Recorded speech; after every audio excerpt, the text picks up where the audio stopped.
What's up, guys? Welcome back to the MLG studio here in New York City, and the next map we're going to play on is dubbed by Catz as New York City. That's a little joke he made. It's actually called New Kirk City. Close enough. Kind of similar. I like it. I like it. Of course, I'm Axeltoss, joined by Axslav, and we're currently watching some King of the Hillage. Of course, right now, Abomb just took out LZ Gamer, so he's on a one-game winning streak. Of course, 5 is the golden number. Get to 5, you win.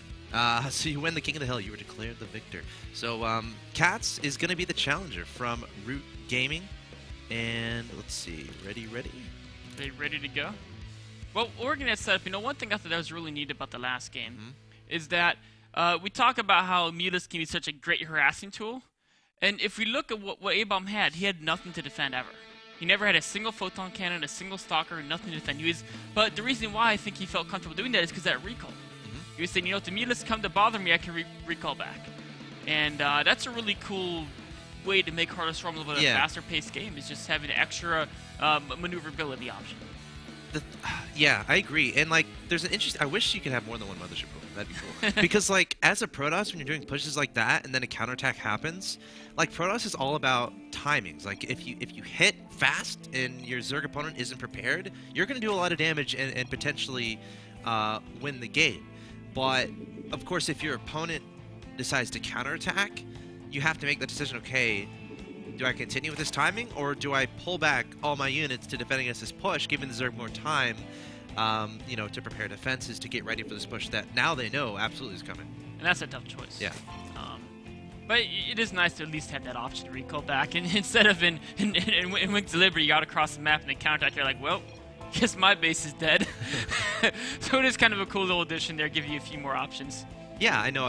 Anytime you're faced with more decisions, I think it's going to be a good thing. It adds more awesomeness to the game. But here we are in New York City, as Catz likes to call it. He is the Blue Zerg player in the bottom left-hand location, and his opponent in the bottom right, who's currently on a one-game streak. He is the red Protoss player, Abomb. And Nicholas, do you think you can guess what Catz is going to do here? Because I think I know what he's going to do. What is he going to do? Well, his opening, basically. Is it going to be a proxy hatchery? No, it's not. Why is he scouting? It's definitely possible, but on this map, he has like a certain thing he likes to do. Ooh, take that. Oh yeah, he's sending out second drone, so it's not. It's hatch first. Yeah. The drone scout. He's like, you okay? I guess he just wants to block his opponent's nexus. I mean, on a two-spawn map, the Overlord should get there and do your scouting for you, which is making me. Or he just wants to maybe delay. Yeah, maybe he can't be annoying. Delay the nexus. Yeah. See, Abomb already said what I think he's gonna do. 4 hatch. Oh, he's gonna. If he had enough money, he would definitely build a hatchery there. But Abomb is hurrying. Look at this, sending 2 probes out there. Oh, he does not want to let Catz build a hatchery up there. I don't think he's going to. Oh, the probe gets there just before Catz gets 300 minerals. He could build like a hatchery on the wall or something. Yeah, but that wouldn't do too much. He's just trying to delay. He'd build a cannon by the wall anyway, right? Yeah, so. I think that's fine. But yeah, it was said in the chat there, Catz loves his 4 hatch before pool. He already has 3 hatch before What's pool. the idea behind it? Because you're delaying your queens by so much. He puts his 4th hatch right here. For creep spread? For creep, yeah. I mean, that's I mean, like, where else would you put your 4th hatchery? I think that's a fine place for a 4th hatchery. It just still seems inefficient to me. Like, that's a question you'll have to ask Catz, because, like, again, and this is also Heart of the Swarm. So, but the thing is, everything's different. Obviously, the biggest danger is going to be any type of pressure the Protoss can. I mean, he went Nexus first, so. Right, that's the thing. So, so Catz, you know, seeing the Nexus first is not going to be scared at all, going for this 4 hatch play. But as you said before, yeah, you're delaying the queen.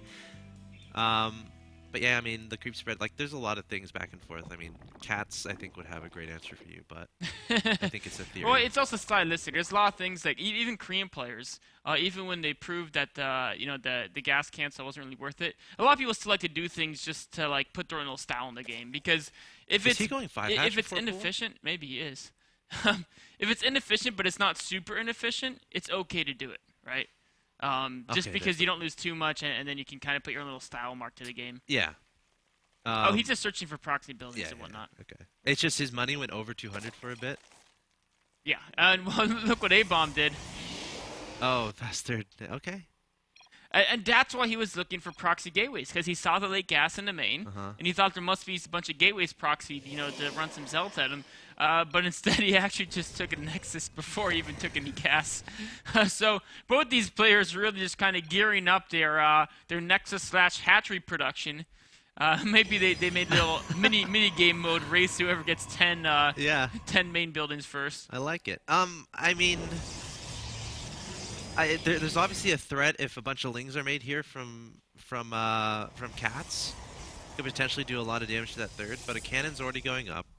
You could tell these players have played each other quite a bit on the ladder. Yes. Based on this chat, I mean, we saw Abomb predict the four hatch, and then Catz is like, "All right, I bet you're going fast third." So, you know, Catz is making a bunch of drones in the production tab right now. So, doesn't look like he's going to try to be crazy aggressive towards this. Hasn't added gases on just yet, and even adding on that 5th hatch there in the top left. So both these players perfectly content going into the late game. And something that Catz has been doing is just massing lings and going infestors and then ultralisks. So we'll have to see if he decides to go in that direction. Just now adding on his gases. Well, anything involves infestors sounds good to me. Of course, I come from a Wings of Liberty mostly background. They are changing Heart of Sworn. It's a projectile now. Yes, it's a little bit It actually has better, more range, though. Uh-huh. It has more range than it used to. It's up to 10 range instead of 9. But it is a projectile, so you can kind of dodge it a bit. Moving at 15 speed, which means it's going to move roughly, 7 times faster than most Protoss units. So, you know, it's still, you can kind of move out the way a little bit, but it can still run you down if it's placed pretty well. All right, we'll see what ends up happening here. Both these players, again, focusing pretty much exclusively on their economy at this point in time. Just now making some deviations into that tech, of course, represented by those gases. We see an upgrade here from Abomb. Still more drones here from Catz, up to 58. Going to get to 63 fairly soon. And let's see, I feel like, yeah, there's the layer, and I feel like Evolution Chamber should be inevitable fairly soon here, so we can get started with his upgrades. And there's a Twilight Council from Abomb, so likely for the progression into +2, but also available is either Blink, Dark Shrine, Templar play, or of course Charge. A lot of options to load here. Wow, interesting force field placement. Yeah, he wanted to, that was a mistake. It's definitely a mistake. I think he was trying to hallucinate. Maybe, no, he was trying to give that probe a break. Okay. Yeah, he was just saying, you know what, probe, don't go out to mine yet. Hang back at home, you know, sip on your beer or whatever, just chill out by the photon cannon. Yep. And we'll deal with you later. I like it. I like it a lot. Mothership Core is just free. being started. Oh, yeah, you're right. Interesting. Because those gases were so late, I guess. But he even getting it after... I mean, he made 5 centuries. Yeah, 5 centuries, and then he also got the +1 upgrade, so... Definitely wanted to prioritize that century production. Of course, getting the centuries early means they'll start accumulating energy, which, like you mentioned, they start with hallucination now. So what if he hallucinates like Colossus? That would be pretty cool. You could pretend a Colossi rush. Or Immortals. Yeah. Maybe hallucinate a War Prism going into the main. It could be, yeah. So... or even just a Phoenix just to scout or something like that.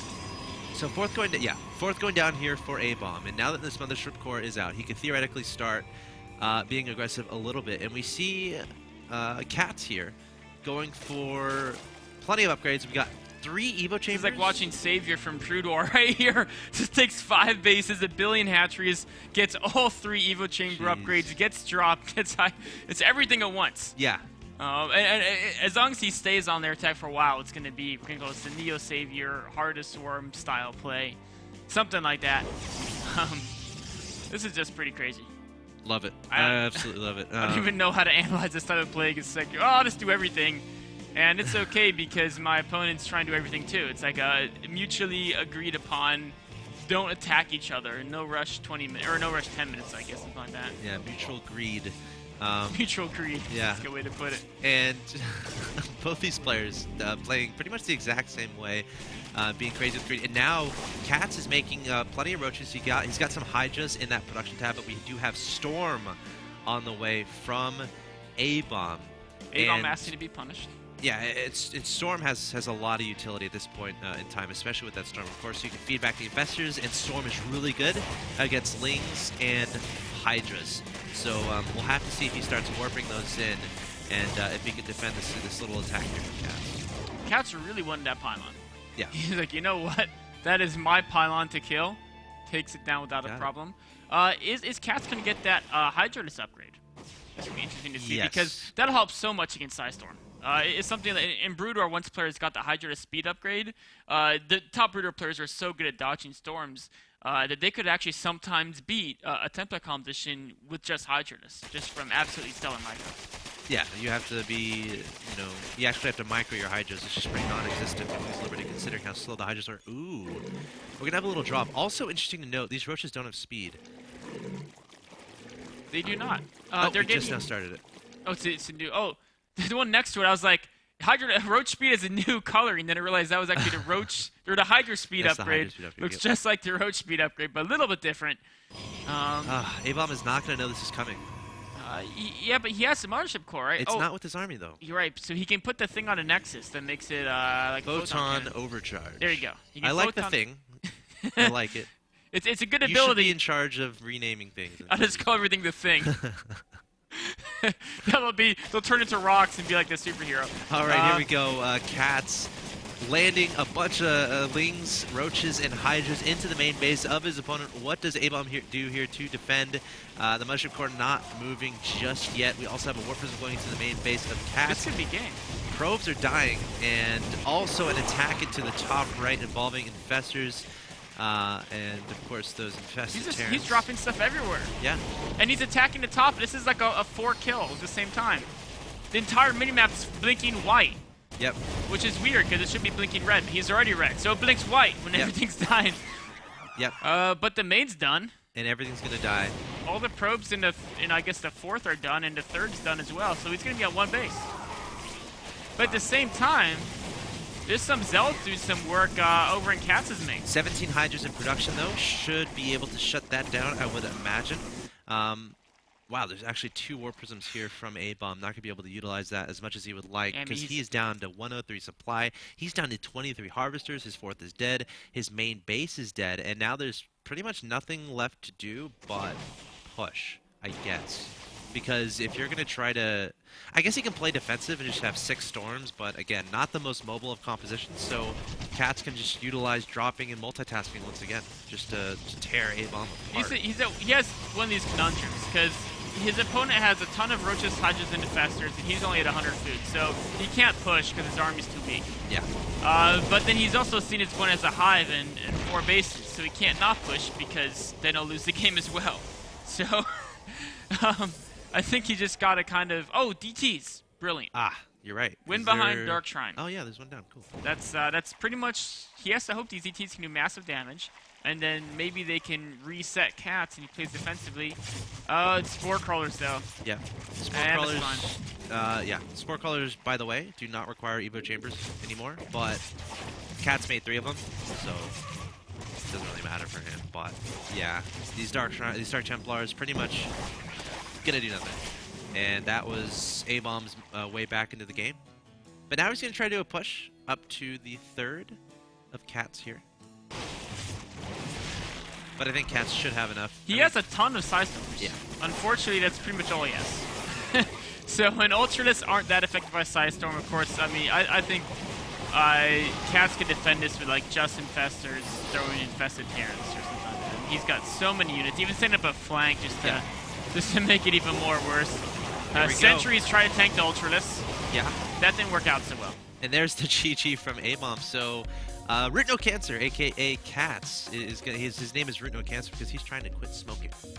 His name being Root No Cancer is his reminder every day. If you quit smoking, he'll have a smaller chance of getting cancer. Exactly. So pretty cool there by Catz. I like it. And he has a 1-game winning streak. So we're going to find a challenger for Catz, guys. Again, if you want to participate in your Grandmaster or you think you can take out Catz, this is live right now. So join channel MLG in Heart of the Swarm. But that's going to do it for game number 2. We'll be back with game number 3 after a break. Don't go anywhere.